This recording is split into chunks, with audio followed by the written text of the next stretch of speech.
Bienvenue dans cette nouvelle vidéo pour vous permettre de réaliser en complète autonomie votre audit carbone réglementaire. Dernière vidéo qui va revenir sur un certain nombre d'outils avant d'entrer beaucoup plus dans le vif du sujet qui est la collecte des données du fameux bilan. Donc dans cette vidéo on va vous présenter 5 petites choses, donc ça risque d'aller un peu plus vite, mais c'est quand même important de bien maîtriser et comprendre justement tous les outils que vous allez utiliser dans le cadre de cet audit carbone. Il y a des outils, vous le verrez, qui sont complètement open source, et c'est tout l'objet justement de cette fameuse chaîne YouTube. On vous montrera également parfois des outils qui peuvent vous permettre d'aller plus vite et plus loin dans la démarche, mais qui sont effectivement payants et souvent très peu onéreux. Mais on va vraiment aussi vous présenter voilà, l'ensemble des outils qu'on va vous mettre à disposition pour le faire en complète autonomie, mais également de manière gratuite. Voilà. Donc on va revenir sur 5 choses. La première, c'est sur les fameuses bases de données qu'on va utiliser dans le cadre de cet audit. Donc vous verrez qu'il y a des bases de données qui sont gratuites, d'autres qui sont payantes. Donc vous verrez que vous allez pouvoir faire beaucoup de choses avec les bases de données gratuites et notamment la base empreinte. On va comprendre aussi la différence entre les différents extraits réglementaires des différents audits carbone. Donc on va regarder un petit peu les notions de BGS réglementaire, de JAG protocole et également d'ISO 14064. On va vous présenter ensuite un logiciel qu'on utilise nous dans le cadre de nos calculs d'empreinte carbone. Donc c'est l'outil le plus pratique et le moins onéreux qui existe aujourd'hui sur le marché parce qu'il est à disposition à partir de 19 € par mois. Voilà, donc on en reparlera, mais on conseille vivement les entreprises qui ont un tout petit budget quand même à consacrer, ce qui permet vraiment d'aller beaucoup plus vite dans la démarche de calcul, de s'équiper voilà, via ce genre d'outils. Si vous n'en avez pas l'opportunité, vous verrez que vous allez pouvoir faire beaucoup de choses en autonomie, mais ce sera important de bien comprendre ces différentes notions, notamment d'export réglementaire, pour pouvoir le faire justement en autonomie. Et ensuite, on va vous présenter un peu plus en détail voilà, l'outil de collecte de données qu'on a créé, qu'on va vous mettre à disposition dans le cadre justement de cette formation. Et également, on va vous présenter un cas d'étude. Donc c'est une entreprise fictive qu'on a créée de toutes pièces qui va nous permettre de schématiser, d'expliquer un peu plus voilà, le fameux bilan audit carbone qu'on va vraiment vous présenter. Donc poste par poste, on expliquera un petit peu comment on collecte les données, mais on trouvait ça plus intéressant de schématiser via vraiment un exemple concret. Voilà, donc on a créé une entreprise fictive qu'on va vous présenter. On a voilà, fait l'exercice de réaliser un certain nombre de choses que vous pourriez faire également en autonomie. Une fois que vous avez fait justement vous avez compris justement la démarche dans laquelle vous allez vous lancer. Donc on va faire l'exercice ensemble, ce qui vous permettra vraiment de bien comprendre et d'avoir au moins un cas précis, un cas concret, un cas d'étude tout simplement, que vous allez pouvoir vous-même éventuellement pré-tester chez vous en autonomie si vous le souhaitez, parce qu'on va vous envoyer, en tout cas il y aura à disposition tous les documents nécessaires à cet audit dans la communauté Ledger Impact.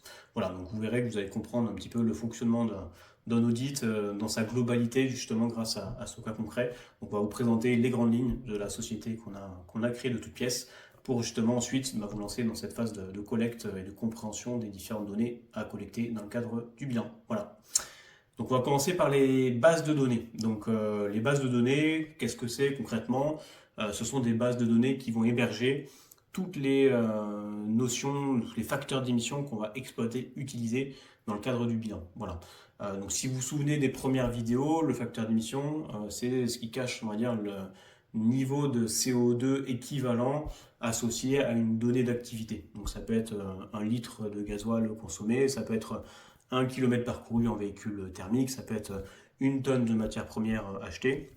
Et donc ces bases de données vont nous donner un indicateur sur justement les équivalents carbone associés pour justement les utiliser dans le cadre de nos bilans. Voilà.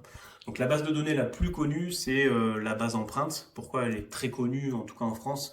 Parce qu'elle est publique. Donc pour y accéder, c'est très simple. Il vous suffit de vous créer un compte sur le site de l'ADEME et ensuite de taper base empreinte et d'accéder directement à l'interface qu'on va vous présenter. Donc on reviendra dans le cadre du bilan à une explication un peu plus détaillée voilà, des différents facteurs d'émission qu'on va utiliser dans chaque poste d'émission. Mais juste pour vous présenter rapidement comment ça se présente, donc je vous conseille fortement de créer votre compte dès maintenant pour pouvoir y accéder justement dans le cadre de l'exercice que vous allez mener en autonomie. Donc pour celles et ceux qui vont utiliser des outils de calcul d'empreinte carbone, vous n'aurez pas besoin de réaliser justement cette étape d'aller chercher ces facteurs d'émission. Pourquoi? Parce qu'ils seront automatiquement présents dans les outils que vous allez utiliser.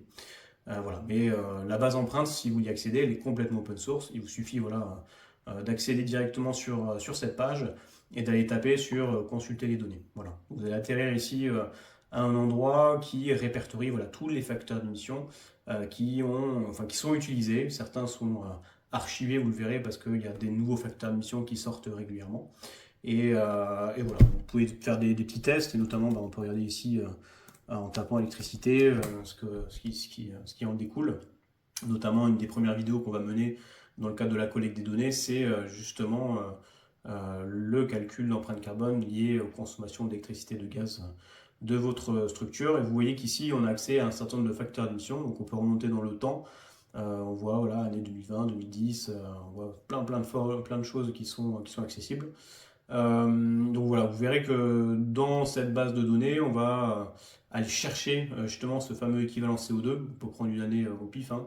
On voit ici afficher les détails et vous pourrez regarder, tester un petit peu pour essayer de bien comprendre ce qui se cache derrière. Mais voilà, vous voyez qu'il y a un certain nombre d'informations, notamment des ID, des catégories. Donc c'est ce qui nous permettra ensuite de bien comprendre où est-ce qu'il faudra ensuite placer tout ça dans les audits réglementaires, la zone géographique du facteur d'émission, les années, les incertitudes, quelques infos voilà, voilà, sur le commentaire du facteur d'émission.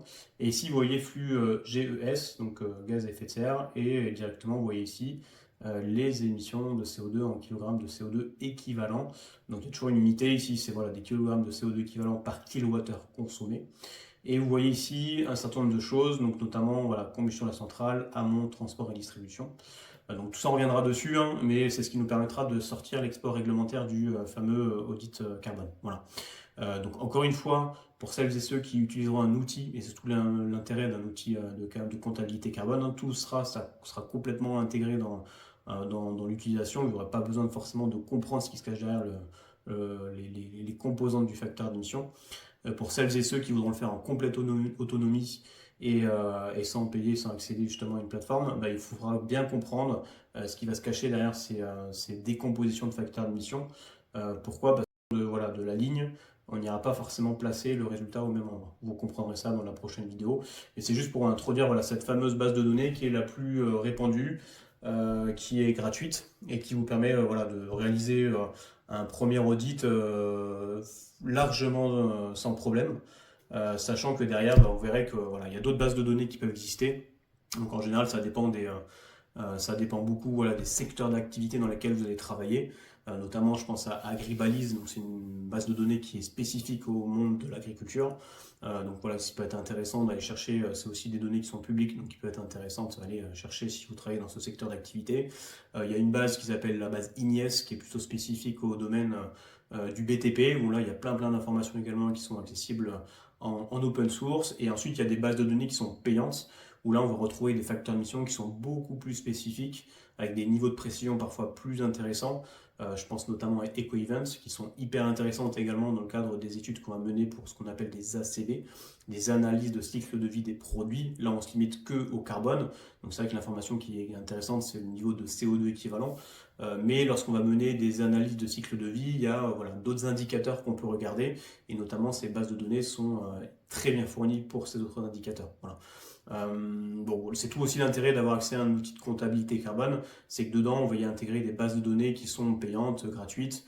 Parfois c'est des facteurs d'émission qu'on a également calculés suite à des données qu'on a pu récupérer de fournisseurs ou des études spécifiques. Voilà, donc pour des premiers calculs, vous verrez que la base empreinte suffit amplement. Si vous l'allez un peu plus loin dans le détail, ça peut valoir le coup effectivement de s'équiper avec des outils qui vous permettent de rentrer un peu plus dans le niveau de précision.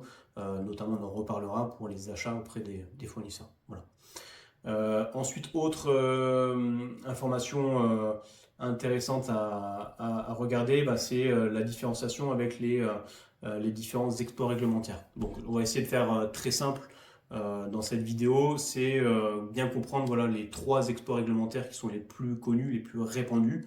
Le premier c'est le BGES. Ensuite, il y a le GHG protocole et enfin, on a l'ISO 14064. Voilà. Donc, toujours le même discours, hein. On essaie toujours de voir comment on peut simplifier au maximum la démarche, mais parfois, on se rend compte que quand on rentre dans ce monde de la comptabilité carbone, voilà, il y a un certain nombre de personnes, voilà, je ne sais pas qui invente tous ces schémas, mais voilà, qui rendent, je trouve, compliqué des choses qui pourraient être archi simples. Voilà.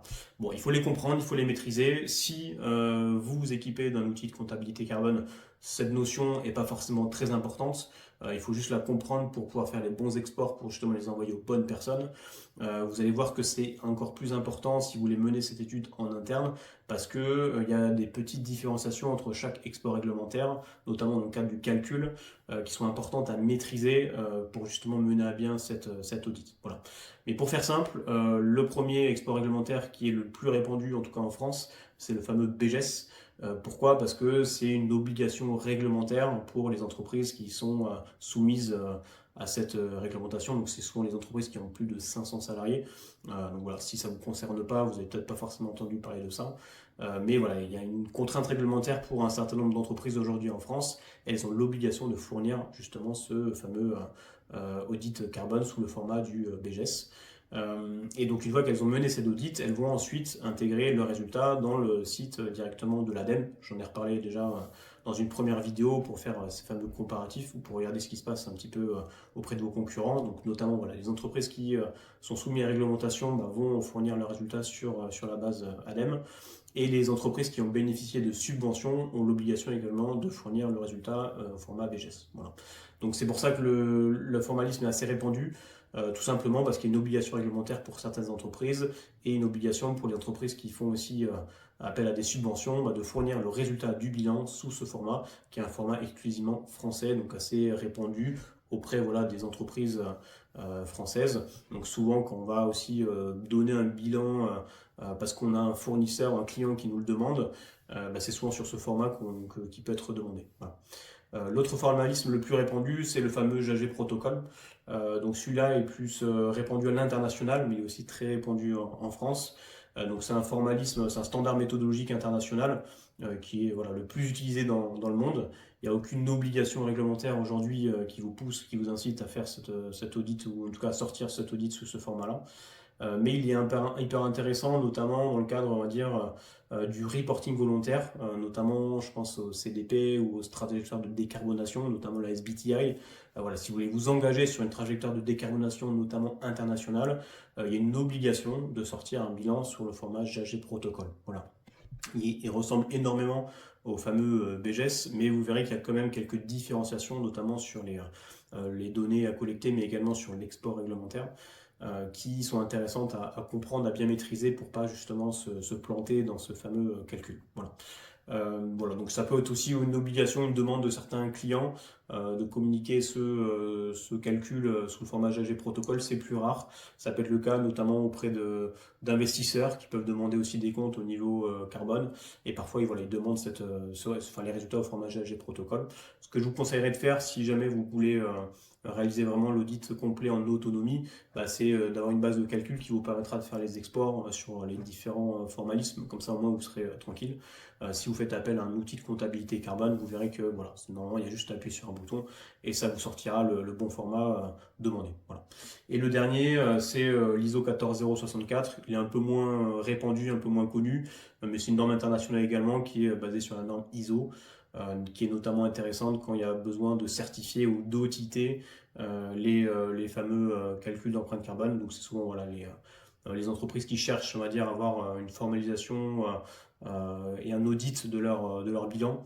Donc c'est assez rare pour l'instant, notamment en France, il y a quand même très peu de réglementations qui poussent à vous faire auditer. Voilà. Vous voulez vite comprendre que dans tous les cas, si que vous fassiez appel à un outil de compta carbone ou à un Excel que vous allez construire de votre côté, il vaut mieux avoir tous les formalismes qui s'offrent à vous. Comme ça, soit vous appuyez sur un bouton parce que vous avez l'outil qui le fait pour vous, soit vous avez les formats qui s'affichent. Éventuellement pour pouvoir les communiquer à différentes personnes en fonction de vos besoins. Voilà. Et c'est bien de comprendre qu'il y a trois formalismes réglementaires différents. Le BGES qui est plus la version française du bilan. On a le JAG protocole qui est plus la version internationale qui se complète aussi avec l'ISO 14064 qui lui cherche à avoir un audit comparable pour toutes les entreprises qui fonctionnent via ce même mécanisme. Voilà. Ensuite, ce qu'on se proposait de faire, c'est de vous présenter l'outil qu'on utilise nous, justement dans le cadre de nos calculs d'empreinte carbone. Donc c'est un outil qui se veut extrêmement économique. Donc il y a plein d'outils, vous le verrez, vous pouvez faire aussi votre veille justement sur ce sujet. Je vous conseille à le faire vivement, notamment parce que voilà, depuis quelques années, il y a eu vraiment une émergence du nombre de solutions technologiques sur cette dimension calcul d'empreinte carbone qui est assez importante. Donc il y a de tout. Nous, on a fait notre benchmark et en tout cas, on a notre outil privilégié. Pourquoi? Parce que c'est un outil qui a été conforme à la méthodologie bilan carbone, donc il a été audité au niveau français justement pour sortir tous les exports, donc français mais également internationaux. Et c'est aussi l'outil le moins cher du marché. Voilà, il est accessible à partir de 19 euros par mois. Donc, ce qui fait, voilà, si vous faites le compte, autour de 240 euros, enfin moins de 240 euros pour une année. Donc, ce qui vous permet, et vous allez voir, vous allez comprendre que ça permet de faire beaucoup de choses très rapidement sans forcément se prendre la tête. Voilà, donc c'est quand même un coût, hein. Il faut quand même avoir en tête que nous, on lance cette chaîne, c'est justement pour faire de l'open source. Donc on va vous présenter vraiment comment faire tout en autonomie pour que vous soyez capable de le faire sans avoir à débourser le moindre euro. Mais par contre, vous allez comprendre que voilà, si vous voulez aller un peu plus vite dans la démarche, si vous voulez aussi vous assurer notamment des exports réglementaires sans forcément faire de bêtises, parfois ça peut valoir le coup de faire appel à ce type d'outil. Donc comment ça se présente? Je vais vous faire une première présentation très succincte, juste pour que vous compreniez un petit peu comment ça peut fonctionner de votre côté. Donc il vous suffit voilà, d'accéder à une licence. Donc en général, quand on fait une demande, sous 2-3 jours, on a accès à la licence, ça va très très vite. Donc c'est aussi un outil qui a été audité au niveau justement de la sécurité des données, donc c'est hyper intéressant. Donc là c'est un espace démo que je vais vous présenter, mais si demain vous faites voilà, une demande pour avoir accès à une licence dans cet outil, on va vous créer vraiment une URL qui est propre à chacune de vos structures. Donc vous allez vraiment être les seuls propriétaires de l'interface et surtout propriétaires des données que vous allez intégrer dans l'outil. Voilà. Donc ça c'est hyper important au niveau de la sécurité des données, même si vous allez vite comprendre qu'il n'y a pas énormément de données stratégiques en réalité qu'on va récupérer parce que voilà, on parle souvent en euros, en tonnes, mais voilà, c'est pas forcément des données forcément très stratégiques. Mais c'est quand même important voilà, d'avoir ça en tête. On peut aussi avoir certaines problématiques au niveau de la RGPD, notamment au niveau des données de collecte sur la partie domicile-travail. Vous verrez qu'on n'a pas forcément besoin de mettre le nom des personnes directement dans la plateforme, mais c'est vivement conseillé de ne pas le faire notamment. Mais voilà, c'est en tout cas un point qui est hyper important, c'est que l'outil qu'on vous présente, il a été déjà audité au niveau de la comptabilité par rapport aux exports réglementaires, donc ce qui vous assure en fait de pas forcément avoir à vous prendre la tête à bien comprendre c'est quoi ces facteurs d'émission, ces décompositions, c'est quoi ces formalismes réglementaires, qu'est-ce qu'on va mettre dans le GAG, dans le BGS. Donc ça vous permet vraiment de vous sortir de la tête toute cette contrainte, toute cette méthodologie de calcul autour de l'audit carbone. Et ensuite, ça vous permet vraiment d'avoir un outil qui est le vôtre, sur lequel vous allez pouvoir faire plein de choses et sur lequel il n'y a pas d'engagement. C'est-à-dire que voilà, vous pouvez faire un abonnement mensuel, travailler dessus et partir 3 mois après, ou prendre un abonnement annuel et au bout d'un an, voilà, vous téléchargez vos données, elles vous appartiennent et il n'y a pas de souci, quoi. Voilà, donc pour nous c'est l'outil le plus performant, le plus économique et le plus intéressant à manipuler, sachant que voilà, tous les outils qui ont été audités en réalité font à peu près tous la même chose. Donc c'est pour ça qu'on est parti nous sur la solution la plus économique, parce que voilà, pour 19 euros par mois, autant vous dire que voilà, ça coûte moins cher qu'un abonnement de téléphone et ça permet vraiment de s'équiper et d'avoir vraiment toute la tranquillité autour du calcul. Donc en fait dans ce genre d'outil, qu'est-ce qu'on va pouvoir faire? Premièrement, on va pouvoir paramétrer sa structure. Donc c'est là où c'est intéressant, c'est qu'en fonction de la complexité, on va pouvoir, dans la licence de base, vous allez avoir 3 entités, donc c'est ce qu'on appelle les entités juridiques. Donc c'est des exports réglementaires, donc en général ça suffit amplement. Mais par contre, si vous avez demain un audit beaucoup plus complexe, avec peut-être voilà, 4-5 entités juridiques très différentes, où chacune va faire son bilan et vous allez vouloir agréger vraiment toutes les données au même endroit, ça vous permet de voilà, éventuellement de rajouter des entités. Donc je crois que c'est 10 euros de plus par mois pour une entité supplémentaire. Et donc voilà, ça permet de hiérarchiser aussi sa structure. Donc on va vraiment pouvoir créer la holding, son entité juridique vraiment à proprement parler, sachant que chaque entité juridique peut également avoir un certain nombre de sites physiques. Donc c'est là on va pouvoir aussi rentrer encore plus dans le détail éventuellement des différents sites que vous allez posséder. Donc très souvent, la plupart des structures n'ont une seule entité, un seul site physique, auquel cas c'est très simple. Mais par contre, voilà, suffit que vous ayez peut-être une entité juridique avec des filiales un peu partout en France ou même à l'international. Vous n'allez pas forcément avoir besoin de faire un export réglementaire de chaque site. L'export réglementaire au niveau groupe vous suffit amplement, donc la licence de base vous intègre 3 entités juridiques et vous allez créer autant de sites que vous le souhaitez. Voilà. Donc ça c'est hyper intéressant aussi à avoir en tête, c'est qu'on va vraiment pouvoir hiérarchiser sa structure, sachant que voilà, les coûts sont limités, étant donné qu'on peut créer autant de sites qu'on le souhaite, même si voilà, on n'a pas toujours besoin de faire un export réglementaire sur un site. Si c'est le cas, il vaut mieux passer par la notion d'entité, là où les entités, voilà, on va pouvoir faire des exports réglementaires. Ensuite, on peut créer des périodes. Donc là, c'est les années de notre bilan. Si vous avez bien compris, c'est la temporalité justement des différents bilans qu'on va pouvoir mener. Sachant que vous verrez, on va vous détailler un peu plus en détail quand même l'outil dans une autre vidéo, parce que c'est pas forcément l'objet ici, mais il y a des possibilités qui sont assez intéressantes. Notamment, voilà, on peut dupliquer les données des années précédentes, ce qui permet en fait d'une année sur l'autre d'aller beaucoup plus vite dans justement la réalisation de chaque audit. Donc le premier exercice est toujours un peu plus compliqué parce qu'on découvre, on va collecter les premières informations, on construit un petit peu son bilan, mais d'une année sur l'autre, les données ne changent pas forcément énormément, enfin du moins la structuration des données ne change pas. Auquel cas vous allez pouvoir dupliquer l'année précédente. Vous verrez qu'il y a un moyen de s'y repérer quand même pour être sûr de bien avoir à modifier quand même les informations d'une année sur l'autre. Et vous avez aussi la possibilité de vérifier vos données. Donc ça c'est quelque chose qu'on peut conseiller, pas forcément à tous, mais si vous faites un premier exercice en autonomie, rien ne vous empêche d'aller faire auditer justement ce bilan par une personne externe, un expert. Donc nous on est largement en capacité de le faire, mais vous allez pouvoir le faire aussi avec n'importe quel expert carbone. Si vous avez quelqu'un en tête, quelqu'un qui vous aide déjà sur de la RSE et qui peut également vous permettre justement de faire cette vérification, vous allez pouvoir le faire. Ça va vous permettre d'économiser quand même pas mal d'argent, parce que soit vous l'externalisez à 100%, auquel cas ça peut coûter plusieurs dizaines de milliers d'euros, soit vous ne le faites pas, soit vous le faites en autonomie, mais voilà, sur le premier exercice, ça peut être intéressant d'avoir un avis externe.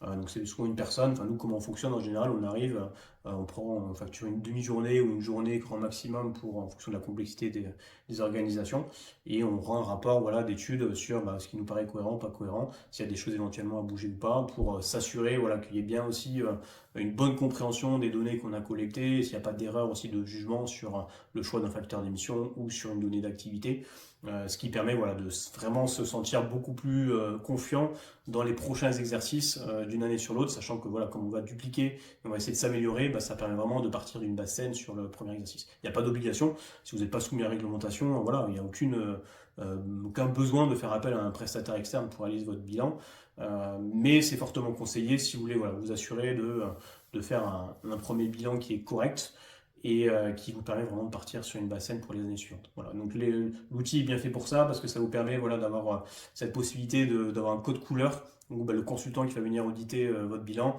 va pouvoir vérifier les données et bien suivre voilà, la structuration de votre bilan pour être sûr de rien louper et de ne pas avoir une information qui passe à la trappe. Voilà.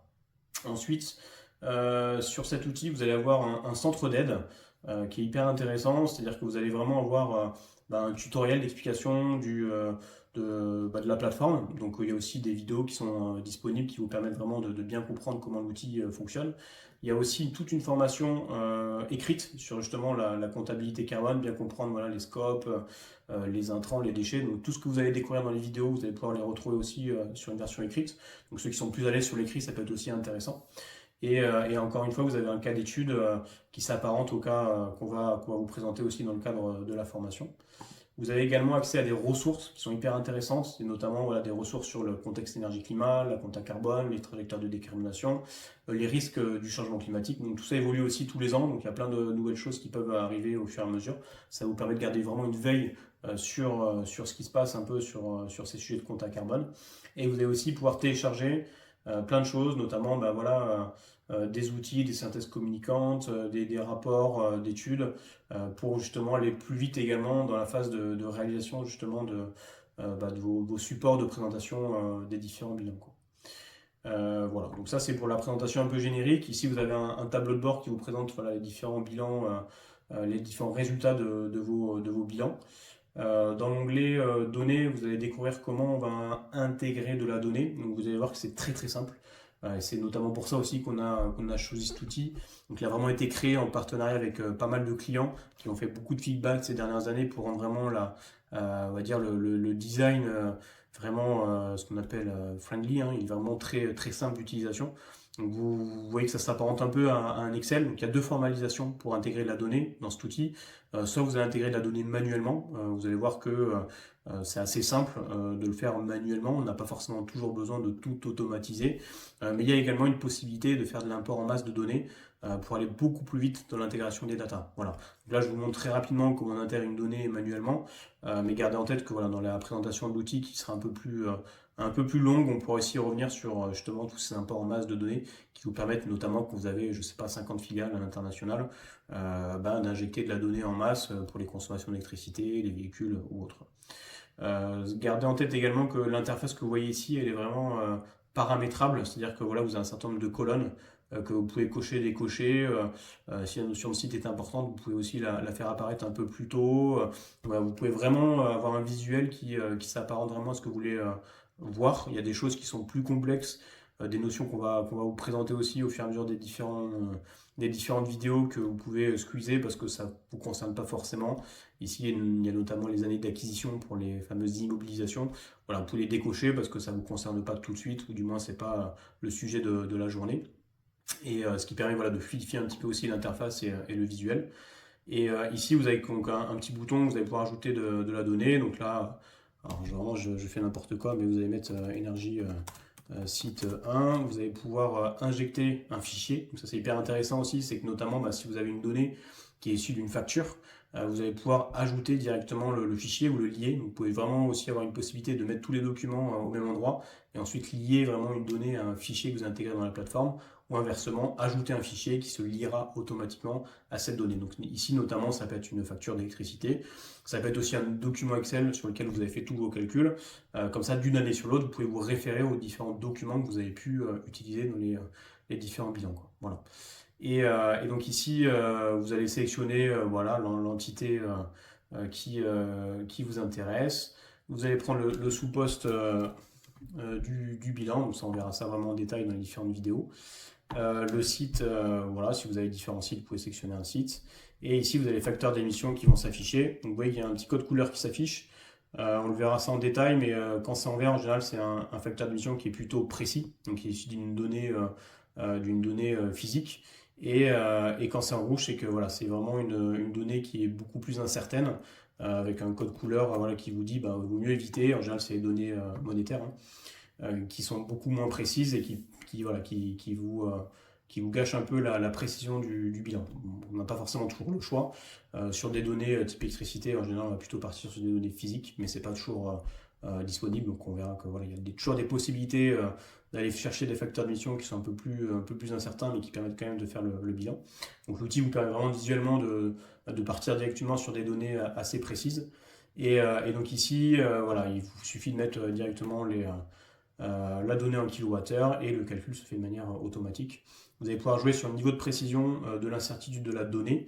Donc ici, il y a l'incertitude du facteur d'émission, donc qui est lié à la base de données que vous allez utiliser. Donc on reviendra dessus dans les prochaines vidéos. Mais cette incertitude, vous n'allez pas avoir la possibilité de jouer dessus parce qu'elle dépend vraiment de la base que vous allez utiliser. Et ici, vous allez pouvoir vous jouer sur l'incertitude de votre donnée. Donc typiquement, qu'est-ce qui se cache derrière? C'est la précision de la donnée que vous allez exploiter pour l'audit. Donc là, c'est une donnée en kilowattheure qui est issue d'une facture d'électricité. Donc forcément, l'incertitude est très faible parce que c'est la donnée la plus précise qu'on peut utiliser. Et si vous vous souvenez un petit peu des vidéos précédentes, il y a aussi voilà, un niveau de précision qui peut être plus ou moins précis si on part sur des données extrapolées, des données monétaires ou autres.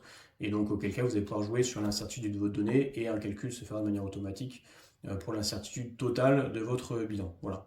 Vous allez pouvoir également injecter, vous pouvez vous créer des projets, voilà, donc ça c'est plutôt des formalisations, des étiquettes personnalisées pour aussi avoir des visuels différents. Typiquement, je pense que voilà, on a eu des clients parfois qui avaient sur un site une activité de production, une activité de R&D. Vous pouvez très bien vous créer des étiquettes pour justement voir la différenciation entre ces deux niveaux de production. Donc voilà, ça permet vraiment de schématiser aussi sa donnée pour avoir des visuels qui peuvent être hyper intéressants à la fin. Et donc là, on peut mettre un petit commentaire, donner facture EDF. Voilà, encore une fois, c'est vraiment pour s'y repérer d'une année sur l'autre et d'avoir vraiment, voilà, de pouvoir injecter tout ce qu'on connaît, tout ce qu'on maîtrise sur le fameux audit. On peut aussi, si jamais on a un fournisseur qui nous donne directement l'information en kilogrammes de CO2 équivalent, donc c'est de plus en plus le cas, plutôt que d'utiliser un facteur d'émission, on peut directement mettre ici la donnée en appuyant sur calcul personnalisé. On va mettre directement la donnée en kilogrammes de CO2 équivalent et ça permet d'éviter de refaire le calcul. Voilà. Donc ça c'est voilà, l'intégration manuelle de données, vous voyez que c'est archi simple. L'interface se paramètre vraiment en fonction de votre activité. Donc c'est-à-dire que la base de données qui est injectée dedans va vraiment dépendre de votre activité et il y a vraiment une accessibilité à tous les facteurs d'émission qui vous permet vraiment de mener tous les bilans, quelle que soit votre organisation, quel que soit votre secteur d'activité. C'est hyper intéressant, c'est qu'en fait la base de données qui est utilisée, notamment au niveau des facteurs d'émission qui sont open source, ici sont en fait issus d'une base qui est publique, donc la base empreinte, mais aussi de bases de données qui sont payantes, mais également voilà, qui est pas mal utilisée par plein de consultants de manière open source, et chaque consultant peut également rajouter des facteurs d'émission qu'il a eu besoin dans le cadre de ses audits, ce qui fait que la base de données elle est vraiment extrêmement fournie. Et si jamais il vous manque parfois un facteur d'émission, vous avez juste à faire une demande au centre d'aide et il vous rajoute tous les facteurs d'émission dont vous avez besoin. Donc voilà, c'est concrètement tous les bilans que vous pouvez mener, quelle que soit votre organisation, vous allez trouver tous les facteurs d'émission extrêmement précis pour mener à bien un audit hyper fin de votre entreprise. Voilà. Ici, vous avez la possibilité aussi d'extraire des graphiques de manière beaucoup plus précise. Donc, c'est notamment pour les exports après, pour faire des jolis rapports. Voilà, donc on peut voir vraiment ce qui permet vraiment de faire des exports hyper intéressants. On peut rentrer un peu plus après dans les matières premières, donc ça permet vraiment d'avoir des jolis graphiques aussi pour présenter ces résultats. Qu'est-ce qu'on peut avoir d'autre ici, c'est toute la partie reporting réglementaire, donc ce qui permet de faire vos fameux exports. Donc c'est là où effectivement, vous avez juste à créer un nouveau rapport, prendre le format qui vous intéresse, l'année, l'entité, et boum, ça vous sort l'export réglementaire, quel que soit le formalisme français ou international dont vous avez besoin. Vous pouvez vous créer des tableurs de collecte des données en fonction des différents collègues qui sont sur l'outil, savoir qui fait quoi. Donc voilà, c'est franchement hyper pratique. On va pouvoir aussi calculer les émissions évitées. Bon, ça on reviendra dessus en détail, c'est un peu plus complexe, mais ça peut être hyper intéressant si vous avez aussi ce genre d'émissions. On peut intégrer voilà, les émissions compensées, on peut aussi avoir toute la partie plan d'action, trajectoire de décarbonation qui s'affiche. On peut créer des simulations, donc là vous voyez, voilà, c'est des années cibles, des années de référence, des taux de croissance de l'organisation. Donc là encore une fois, il n'y a pas de limite, c'est hyper intéressant, on peut créer vraiment autant de trajectoires qu'on le souhaite. On peut injecter notre plan d'action, donc on reviendra vraiment sur l'élaboration de ce fameux plan d'action. On verra qu'il y a plein de possibilités aussi de le faire en autonomie, même si c'est toujours intéressant aussi de se faire accompagner sur ce volet-là. Mais voilà, il y a vraiment un niveau de précision qui est hyper intéressant sur la description des actions, sur le taux de réduction que ça engendre, sur voilà, la faisabilité des actions. Et ensuite, vous pouvez cocher, décocher les actions pour voir si ça vous permet de suivre ou pas la trajectoire que vous êtes fixée. Donc c'est vraiment hyper intéressant, hyper fluide, voilà, en termes d'utilisation. On sent que ça a été vraiment fait par des experts carbone, mais également voilà, par des clients qui ont aussi utilisé l'outil en autonomie. Et donc voilà, je crois qu'il y a presque plus de 1000 utilisateurs aujourd'hui sur l'interface. C'est vraiment un outil qui s'est bien propagé en France et aussi à l'international, il me semble, parce que voilà, notamment au niveau des coûts, on reste encore une fois sur des coûts qui sont très faibles par rapport à ce qu'on peut voir sur le marché, donc c'est quand même intéressant. En tout cas, je vous conseille fortement de juste prendre une licence au moins la première année, et puis après vous verrez que ça ne vaudra pas forcément le coup de faire les calculs en autonomie, même si encore une fois on vous permettra de le faire sans problème via cette formation en vidéo. Voilà. Maintenant, ce que je vous propose rapidement de regarder, c'est un Excel de collecte qu'on va vous fournir dans le cadre justement de l'adhésion, enfin l'adhésion non, mais si vous rentrez voilà, dans la communauté des Jar Impact, c'est des outils qu'on peut vous communiquer. Donc là, il n'y a pas d'obligation, mais c'est plus un Excel qu'on a créé de toutes pièces, qui vous permet en fait, en complète autonomie, d'aller vraiment cocher, décocher où est-ce que vous en êtes dans l'élaboration de votre bilan. Voilà. Donc en fait, on va retrouver toutes les catégories, donc pas tout vous présenter aujourd'hui, mais il y a la possibilité de mettre un petit peu quelques informations sur le périmètre de l'étude. Donc on peut mettre les années notamment des audits, on peut mettre le nombre de sites, le fameux périmètre opérationnel, on reviendra un peu, quelques données, quelques informations un peu générales sur l'organisation. Et surtout, on va pouvoir en fait suivre l'avancement de la collecte des données de votre audit. Donc comment ça se passe? En fait, vous retrouvez une synthèse vraiment assez détaillée de tous les postes d'émission, des différents sous-postes et des types de données qu'on a besoin de collecter. Et ensuite, vous allez pouvoir, vous, de votre côté, dire, voilà, j'en suis là, ça, j'ai commencé à collecter, ça, c'est bon, la donnée a été collectée, j'ai intégré ça dans un outil, je peux aussi cocher si ça est validé ou pas par un consultant externe. Mais ce qui permet aussi de mettre éventuellement les noms, les contacts des différentes personnes que vous allez avoir besoin. Donc c'est quelque chose que je conseille de faire assez rapidement. Vous le verrez dans l'élaboration de la cartographie des différents flux. Ce qu'il faudra faire, c'est de balayer justement très rapidement ce petit tableur de collecte et essayer de regarder poste par poste, sous-poste par sous-poste. Ça me concerne, ça me concerne pas. Ça me concerne, j'ai un tel Jean-Michel de la comptabilité qui va pouvoir me donner cette information. Ça, je sais pas si je suis concerné ou pas, il faut que j'aille poser la question à un tel. Ça, clairement, ça me concerne pas. Moi, j'ai pas de déplacement client, voilà, donc je mets juste tout simplement non concerné. Et ce qui permet comme ça, voilà, de vraiment suivre d'une semaine sur l'autre l'avancement de votre audit. Et ici, vous allez retrouver poste par poste une optimisation également voilà, de la collecte des informations. Et vous pourrez vraiment, c'est ce qu'on vous conseille fortement de faire, en fait, dès que vous allez collecter une donnée d'information, avant de l'intégrer sur un outil de compta carbone ou avant de faire votre calcul, de la stocker quelque part pour vous y retrouver d'une année sur l'autre. Voilà. Donc c'est fortement conseillé d'avoir votre propre Excel de collecte. D'ailleurs, on n'a pas forcément l'obligation d'utiliser le fameux outil qu'on vous présente. C'est juste que voilà, c'est un outil qu'on a développé depuis plusieurs années avec nos clients et qui est voilà, pour nous assez simple d'utilisation. Mais libre à vous de créer le vôtre, il n'y a pas d'obligation. Vous pouvez très bien partir de cette base et aussi le paramétrer et de créer une nouvelle version plutôt à votre image. Et ce qui va être aussi intéressant pour celles et ceux qui veulent mener un audit en complète autonomie, c'est que vous allez pouvoir exploiter ce fameux Excel pour justement réaliser vos calculs. Ce qui vous permettra d'être sûr de rien louper aussi en termes de données pour partir voilà, d'un outil de collecte de données qui permet vraiment de regarder tout ce qui vous est utile à collecter comme information dans le cadre de l'audit et d'être sûr voilà, de stocker les bonnes données, les bonnes data au bon endroit et surtout d'aller justement mener le fameux calcul qui vous permettra de faire l'export réglementaire de manière complètement autonome sans rien louper. Voilà.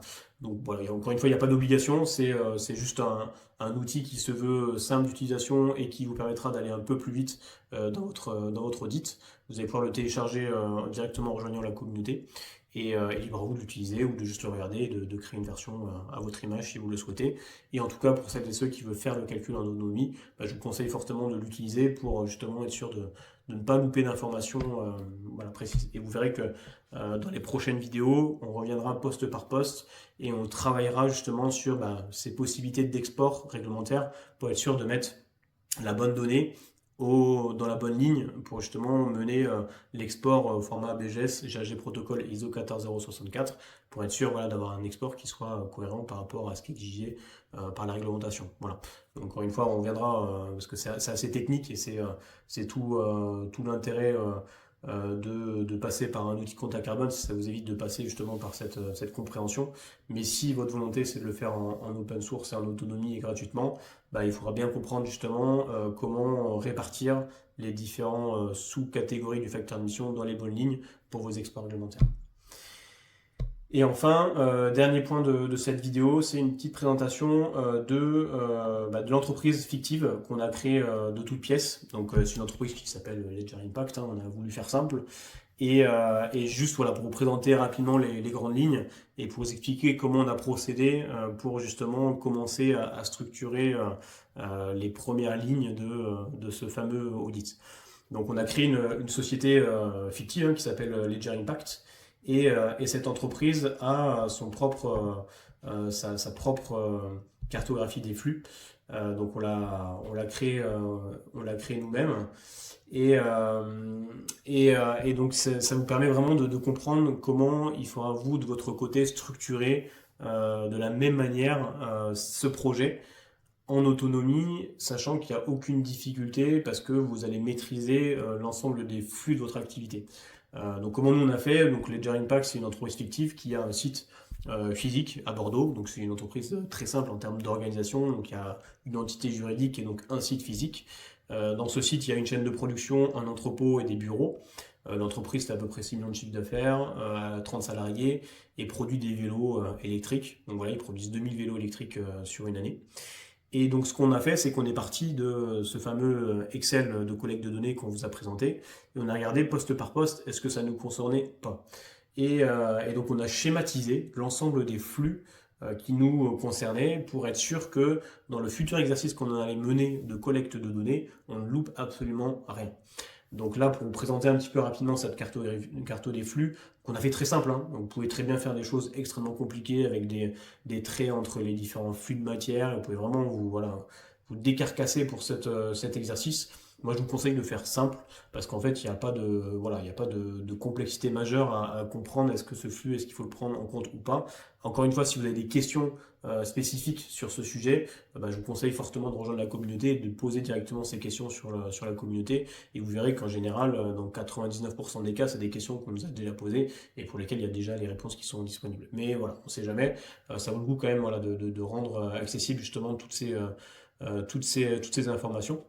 Et donc ici, on s'est posé la question à chaque fois, typiquement l'énergie, est-ce que c'était concerné ou pas? Donc oui, pour le volet énergie, on a de l'électricité, on a du gaz naturel, on a de la climatisation, donc on a des fuites de clim, on a des déplacements au niveau des véhicules de fonction, donc là c'est vraiment tout ce qui concerne le fameux scope 1, scope 2, si vous vous souvenez un petit peu. Tout ce qu'on a en amont, on a des achats de matières premières, donc on a de l'alu, de l'acier, du caoutchouc, du plastique. On a commencé à mettre un petit peu les quelques informations qui nous paraissaient stratégiques, même si on ne va pas non plus répertorier ici toutes les matières qu'on achète. On a des emballages pour envoyer nos produits. On a évidemment des achats de services au niveau des banques, de la formation, quelques outillages. On a aussi des séminaires. On a l'immobilisation des bâtiments, des machines, des différents équipements. On a du numérique avec des ordinateurs, des téléphones, des imprimantes, des serveurs, du cloud, des mails. On a des déplacements domicile-travail et également professionnels et aussi quelques déplacements clients. On reviendra dessus au moment venu. On a du fret de matières premières en amont et en aval également, parce qu'on a du fret sortant pour la livraison de nos produits, donc directement chez nos clients. On a de la production de déchets sur notre site. On a de l'utilisation. On va regarder un petit peu en détail pourquoi, mais là voilà, on produit des véhicules électriques, enfin des vélos électriques, auquel cas donc on a bien un produit qui va utiliser on va dire de l'électricité et de l'énergie pendant son cycle de vie. Donc on a besoin de comptabiliser ces émissions. Et on a une fin de vie, donc c'est voilà, tout ce qu'on produit, forcément un jour sera traité en fin de vie. Donc il faudra comptabiliser cette notion de fin de vie au niveau de nos vélos et des batteries et également des emballages qu'on met à disposition de nos clients. Voilà. Donc ici on a fait la fameuse cartographie des flux. On a mis quelques informations stratégiques sur le chiffre d'affaires, les salariés, le nombre de vélos vendus, parce que ça nous permettra de faire des ratios sur la présentation des résultats qui sont aussi hyper intéressants. Et donc voilà, donc on a fait le premier exercice, on va dire, avant de rentrer à partir de la prochaine vidéo dans le cœur du sujet qui est la collecte des données en y allant poste par poste. Donc on va commencer par le plus simple, hein. On vous l'avait dit un petit peu dans la présentation des différents postes d'émission. On va commencer par le volet énergie et hors énergie pour au moins avoir ce fameux scope 1, scope 2 avant de rentrer un peu plus dans un niveau de complexité qui n'est pas forcément majeur, mais voilà, avec des données un peu plus complexes à les collecter, notamment au niveau des achats, des emballages, des achats de services, des IMO et autres. Voilà. Donc une fois que vous avez suivi cette vidéo, normalement vous avez tous les outils qui vont vous permettre soit de mener votre audit en complète autonomie grâce aux bases de données publiques et également à quelques outils Excel que vous allez vous créer pour justement collecter les bonnes données et surtout faire les bons calculs pour ensuite les envoyer au bon endroit pour les exports réglementaires. Soit vous allez vous outiller avec des outils type outils de compte à carbone pour vous permettre assez facilement de mener ces calculs et de ne pas forcément avoir à vous prendre la tête sur l'extraction réglementaire. Voilà. Aujourd'hui, c'est tout pour cette vidéo. Ce que je vous propose, c'est voilà, de votre côté construire votre propre cartographie des flux et ensuite très rapidement aller avancer dans la prochaine vidéo qui vous permettra de rentrer dans la fameuse collecte des données. Et vous verrez que voilà, ça va bien se passer, il n'y a aucune complexité majeure. Et avec tout ce qu'on vous met à disposition, vous allez pouvoir le faire en complète autonomie assez facilement et vous le verrez beaucoup plus rapidement que vous l'imaginez. Donc je vous dis à très vite et n'hésitez pas encore une fois à nous poser vos questions, poser vos questions aussi à la communauté Ledger Impact. Donc si vous ne l'avez pas encore fait, n'hésitez pas à rejoindre la communauté pour accéder justement à toute la partie questionnement et éventuellement voilà, toutes les ressources dont vous aurez besoin pour réaliser cet audit. À très bientôt, merci.